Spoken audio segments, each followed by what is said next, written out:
Yeah, the second huge trend apart from window cameras are camera sets with a base station. That's what we have here. And it totally makes sense to have something like that because it adds quite some safety, because you don't have to keep your microSD card outside where it could be stolen and people could have access to your videos. That's not possible here because the base station can be placed inside close to a router connected with Ethernet or Wi-Fi, doesn't matter. But that's also a second huge advantage when you're connecting the base station with Ethernet to the router. That avoids any risk that the cameras are not compatible with the router, and that's happening a lot. So if you want to have total hassle-free installation, then it works with something like that. You also know that it's super reliable.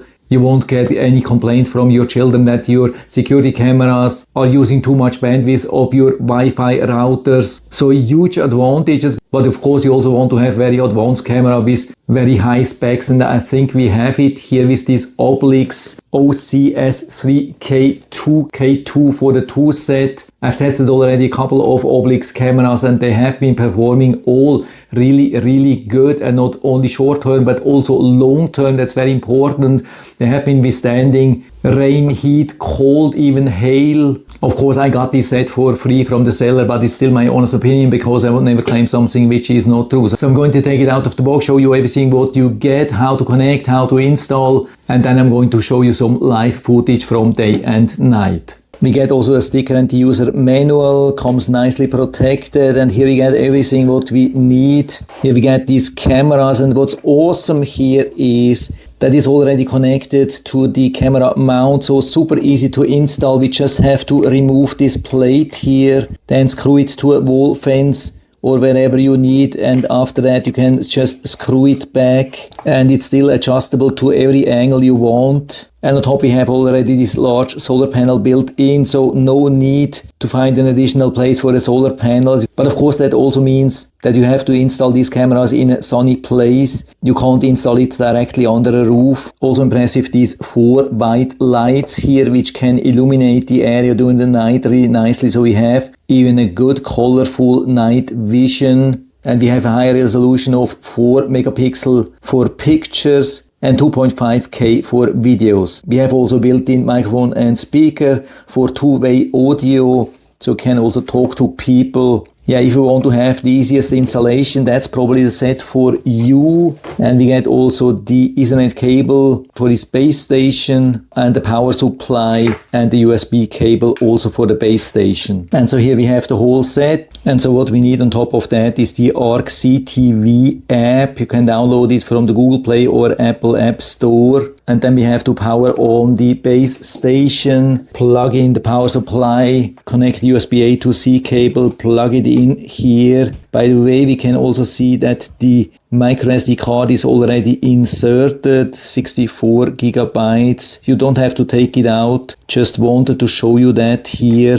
And because we already have the storage card here, we don't need them in the cameras. The cameras are prepared for microSD cards, but they are not needed in this case. But we have to remove this waterproof opening. They also come with a USB-C port, which you can use to pre-charge them before you put them outside. But it's not needed if you have them in a nice sunny place. Now using the Ethernet cable to connect the base station with my Eero router. And so we get some LED lights here about what's going on. That's really nice. We have some sync button, but usually it's not needed because the cameras are actually pre-connected, but the cameras are not showing up or they are actually flashing. That's because they are not turned on. Here inside we have 2 buttons. We have the reset and we have the power on. Don't hit the reset as long as everything is working fine, because that would reset and you would have to reconnect the cameras to the base station. I mean, the procedure is nicely described here inside how this works, but usually that's not needed. Usually we just hit the power on, wait till we get a light.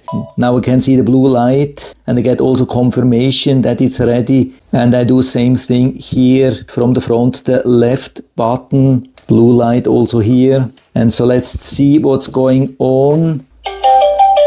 Definitely confirmation that we have internet connection, and confirmation I think that we have connection to camera 1 and now also to camera 2. So no need to connect the cameras to the base station, and the connection here is also wired, so this can eliminate a lot of possible troubles. But of course, if you don't have a router close, you can also connect the base station wireless to a router. That's also possible. Everything nicely described here inside. But now of course we need to connect the base station to the app. I have already an account on this app and some cameras here, so I click here on the plus to add a new kit. Let's see if we can scan it. Of course I have to blur this, but it has been able to scan. Sticker is usually on the side. I just have it moved down there. Click on next, configure device. Here we get the check mark. We give it a name. Now on the next page you have to enter a password for extra protection. We can already share the camera.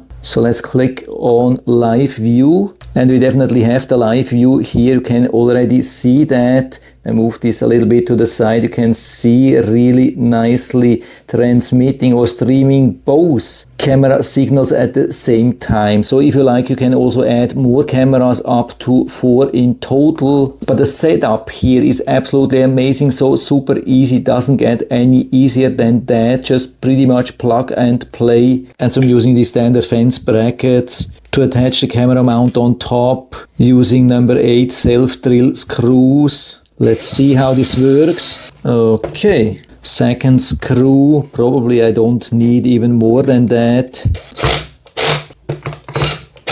Yeah, it's already super tight. And so I can secure the camera now here. Just screw it here on top. I leave it a little bit loose so I can adjust it later. And don't forget to remove the plastic protection on top of the PIR sensor. And so I put them outside, and so let's see how they are performing outside. And so here we are after a couple of days. I've been testing this camera set and it has been working really good. So what we have here is the live view. So it opens both cameras. That's absolutely amazing. And both are playing, both are streaming exactly at the same time. That's pretty cool. Right from the overview, we can double tap and have a little bit of zoom, but we have actually 10x zoom available with multi-touch. That's not possible with all the sets. We can also activate the microphone and hear what's going on there. Stop this here for this video. Of course, very important to change the setting regarding the quality. What's important here, we have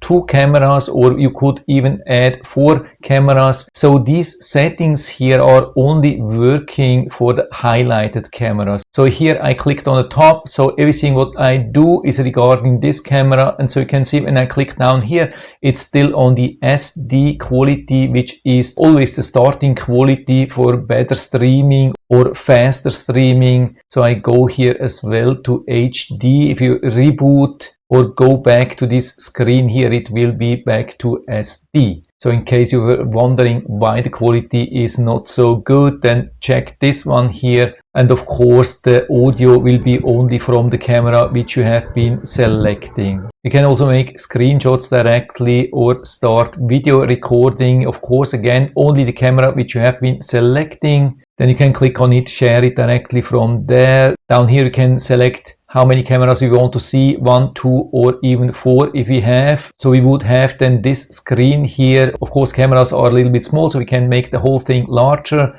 with this button here. And so we would even have a really nice overview with 4 cameras. But now going back to 2 cameras, we can also go to the settings here directly, also based on which camera we have selected here. So I'm doing that for the upper camera. And so we can see 100% battery. So the solar panel has been charging the battery really nicely. Signal quality is medium. That's also pretty good because it's already around the corner from the base station. And if you're worried that signal could be too weak, even for medium or almost larger size of the home, I can assure that it's absolutely no problem.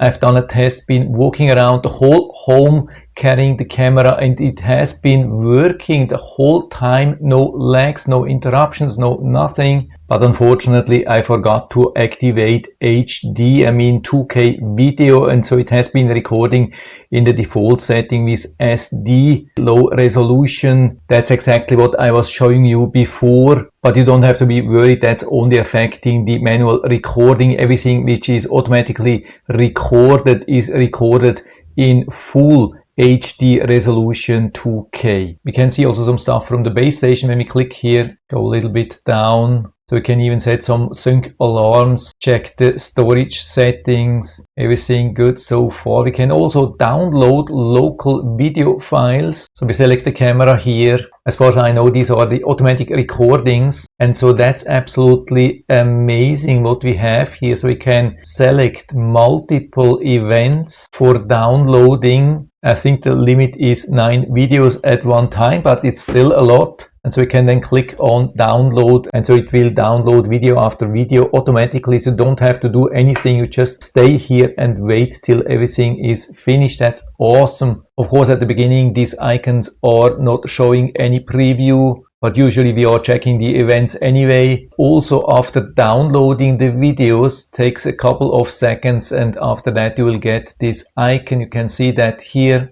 And then after downloading, you have everything in the albums where you can edit, means mark multiple items, for example, for deletion, or you can select them and then play it from here, or upload and share it wherever you want. And I can definitely confirm that we have at least technically a resolution of 2560 by 1440, which is often called QHD or at least 2K, which allows easily to see enough details to recognize faces and persons. Really great help. And so we can do that for every camera. Here also some other stuff regarding configuration of the Wi-Fi, Alexa authorizations. You can see we can connect it even to Alexa Assistant, have some direct streaming from there. But now back to the setting of the single camera. Very important here, the motion detection alert. First thing that we activated. Second thing that we pick the right sensitivity for this area. By the way, shutdown means just close this window here and not shut down the camera. Motion detection period, so we could limit that. Motion detection area setting. That's awesome that it's included in the purchase already. No subscription needed. With a lot of cameras that only works with a subscription. And it's also pretty easy to use. We see these small boxes where I have activated motion detection. I could empty that and start from scratch. And so you can see I can just mark this area and also this area here. That's the most advanced possibility I've ever seen. Before we had to go manually and check all the boxes. Here we can just work with some areas. Helps to save some time. Confirm. We can also activate siren and white light alarm, but of course not recommended when neighbors are close. Then we go back. And then the third thing which I also recommend to adjust is the recording setting. So here we are in the optimal surveillance, but you could also limit the recording time with optimal battery life, or even choose uninterrupted recording, for example, for some special events, but you have to be aware of that the battery drains then pretty fast. So in most of the cases, the optimal surveillance is perfect. And as long as you don't want to record also a lot of animals, squirrels whatsoever, then I highly recommend to activate the human recording only to reduce power consumption and make it easier to check the footage. So we go back now. We have screen and sound settings here, 2 different modes for the night, either colorful night vision with the assisted 4 LED lights, which are super powerful, but of course everybody can see that, also neighbors, and so I'm usually using the infrared night vision and some other stuff like call volume, inverting the image, or add a privacy area. So we can add an area here, for example this door. Sometimes I just open the door and then check the pool pump. Maybe not everybody checking the footage has to see that. I could save and exclude this area so it's not recorded. But of course I can delete it anytime. Some advanced settings. In the advanced settings we just have the signal strength again, about device and so on. So we have really everything what we need. What's also really nice is that we do not only have the motion detection events here for these 2 cameras, we can actually go back to the overview. And so if you have multiple base stations, like in this case here, you can go fully down and then check the events here at the very bottom of this app screen for all the cameras, the 2 Obligz cameras and also these 4 cameras. That's pretty amazing. Everything at the same place. So I click here on events and so I get the overview about the days. We see a blue icon when there has been something. And so we see the events for the Obligz camera, we see events for the other camera, and so we can nicely filter everything, for example, only for the Obligz. And so we can see everything what has been going on. You can see me opening the door. What's amazing here is how fast the camera has been responding. That's absolutely amazing. Let's just go to another event and back to this one. Here you can see the camera started almost recording before I was coming out of the door. Don't ask me how the camera is doing that, but obviously it's capable to do that. That's really amazing. Almost looks like the camera has a crystal ball. I had a couple of false alerts. Maybe I was just close to the camera and the camera has already responded. You can see that here. Yeah, I think that was the case. So here, in this situation, yeah, I was just on the right side. Probably also same thing here. So the camera has been detecting me actually on the side, started recording, but the camera angle didn't cover that. So usually it has been super reliable. If we click here, we can see the motion detection overall, which includes motion detection and also when somebody has been really active, like a real person, which you can see here, also here from the back here, from the right to left. Camera has been really fast, so making this a little bit larger so you can see the good quality. Really nice. I mean, of course, we are talking about the battery camera, so it's not comparable to a wired camera, but I think it's actually doing pretty good job here, even in the shade and actually even during the night. I have set one camera on black and white and the other camera on color, so you can see the difference here. I've made this a little bit larger so you can see the colorful night footage in full size here. And here same thing for the black and white. And I think especially regarding the black and white, it's way above average. With a lot of battery operated cameras, we almost can't see anything when going black and white. So that's pretty amazing. There you can see almost everywhere we have this detection, and if I just want to have person, then I can select person and we see persons everywhere. So with this camera or camera set, detecting motion, search for intruders is as easy as it gets. And I've tested these cameras already in different locations and they have been performing really nice everywhere. Of course, always make sure that they have enough sun so the solar panel can charge the batteries. I really love how powerful, how capable, how versatile they are despite the super small compact size, which allows much easier installation, is also less prone to wear and tear and damage from animals. And again, the wireless range is absolutely amazing. So if you don't have to install a mesh Wi-Fi system just to cover the whole home. And so if you're interested, I'll put down the link to the Amazon listing down into the description so you can check it out and order a set for you if you like. And I hope I've been able to help you a little bit with this video. If you have any questions or comments or want to share your own experience with this Obligz camera set, then just let us know down in the feedback area. I'm always happy to talk about these things. And if you like the video, give me a thumbs up, subscribe my channel. Thanks for watching. See you next time.